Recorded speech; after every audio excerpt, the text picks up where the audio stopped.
Welcome to the Deep Dive. Today we're going deep, really deep into a true story. It's about online cryptocurrency scams. But more than that, it's about how sophisticated they've become.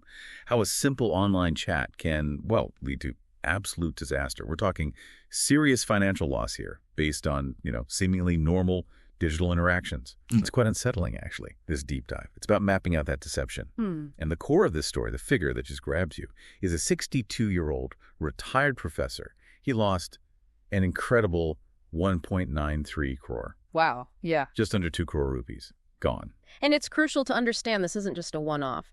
What happened here, it really highlights a growing trend, the complexity, the psychological tactics. We're seeing these highly organized operations now, not just lone wolves. They know how to manipulate. Absolutely. And that's exactly why this is so important for you listening right now. Our mission today, we're going to unpack this fraud piece by piece, look at the tactics they used, and pull out the key lessons, the things you need to know to stay safer online. We need to understand these patterns. Okay, let's get into it. How did this whole thing start? Well, like so many things online, a Facebook friend request. Simple as that. Seems harmless, right? Totally. The professor gets a request from someone named Aisha. She says she works for a company called Global Art based in Gurugram. Sounds, well, pretty normal. But here's what's, I think, really telling. The trust building. It wasn't instant. Aisha played the long game. Friendly chats, sharing little details, advice, slowly building that connection, gaining his confidence over time. It felt real to him. That's the scary part. It feels real. Sure. And then, the next step, she introduces him to crypto. Bitcoin specifically. Crypto, often the vehicle for these things. Transactions are hard to trace, often irreversible, perfect for scammers. Exactly. And Aisha offers expert tips. Here's the kicker. Her first few tips, they actually worked. He made some money. Oh, that's clever. That creates this powerful, false sense of security, doesn't it? Totally. He thinks, wow, she really knows her stuff. She's helping me. Right. He starts trusting her judgment in this, volatile market. And with her, let's say, persistent guidance, he opens an account on Binance. Which is a major legitimate exchange. Right. So using a known platform like Binance actually adds this weird layer of legitimacy to the whole scam, makes the transfers feel safer than they are. He feels secure because the platform is real, even if the advice isn't. And that's when things started to, well, take a dark turn. Once a good chunk of money was invested, poof, Aisha disappears. Cuts off all contact. Completely. Just vanishes. Leaves him high and dry, totally confused, and obviously very worried. And this is often where the desperation kicks in, right? Which opens the door for more trouble. Precisely. Just as he's reeling, trying to figure out what happened, these 2 new people contact him. A Koyal and a Prashant Patil. Let me guess, they offered to help. You got it. They presented themselves as facilitators, said they could help recover the money he lost to Aisha. They preyed on his panic. The classic recovery scam. Scamming the already scammed, it's ruthless. Absolutely ruthless. And their help, of course, wasn't free. They started asking for money. Fees, I suppose? All sorts.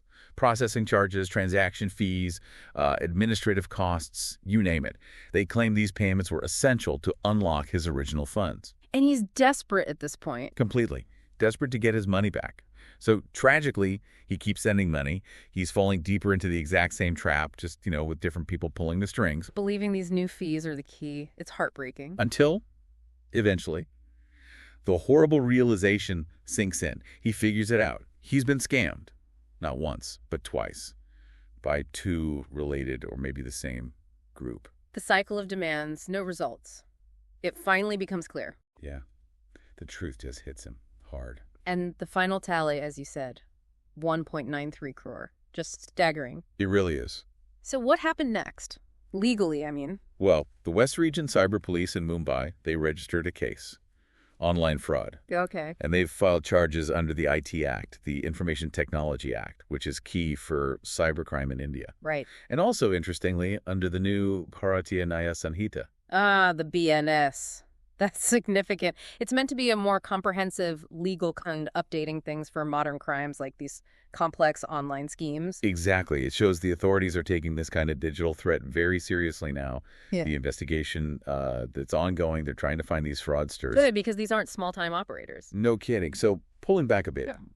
What does this whole awful story mean for you, for everyone listening, as you navigate your own digital life? I mean, it's a huge warning sign, isn't it? It just screams caution. It really does. It shows how common and, frankly, how sophisticated these online financial frauds have become. This case, it lays bare the playbook. Build trust slowly, give some small initial wins to hook the person, then apply pressure, create urgency, demand more and more funds. Yeah. And they're using social media so effectively now to find targets, create these believable fake lives, and then just exploit that trust. It's calculated, very calculated. So that old advice, stranger danger, like amplified 1,000 times online, Absolutely. especially when money gets involved. Absolutely. If someone you barely know online starts giving you financial advice, investment tips, alarm bells, red flags should be going up everywhere. Right, or pressuring you to move money quickly. That urgency is a classic sign. If it sounds too good to be true, It almost certainly is. you just have to have that skepticism. It really comes down to digital literacy, doesn't it? And just constant vigilance. We're all connected, which is great, but it carries risks. Every interaction, especially involving finances, needs that healthy dose of skepticism. This case proves why. So looking back at this deep dive, what are the core takeaways? You've got the layered deception, right? The initial scammer, then the recovery scammers. The psychological game. Building trust so carefully. And just the critical need for skepticism, always, especially online, especially with money. Understanding these patterns, seeing the red flags, that's the value for you. Definitely. It could save you or someone you know a lot of heartbreak. It really could. And it leaves you thinking, doesn't it? How do we maintain that healthy skepticism in a world where, trust itself can be manufactured online? What are the hidden costs of all this digital convenience we enjoy? Something to mull over as you go about your day online.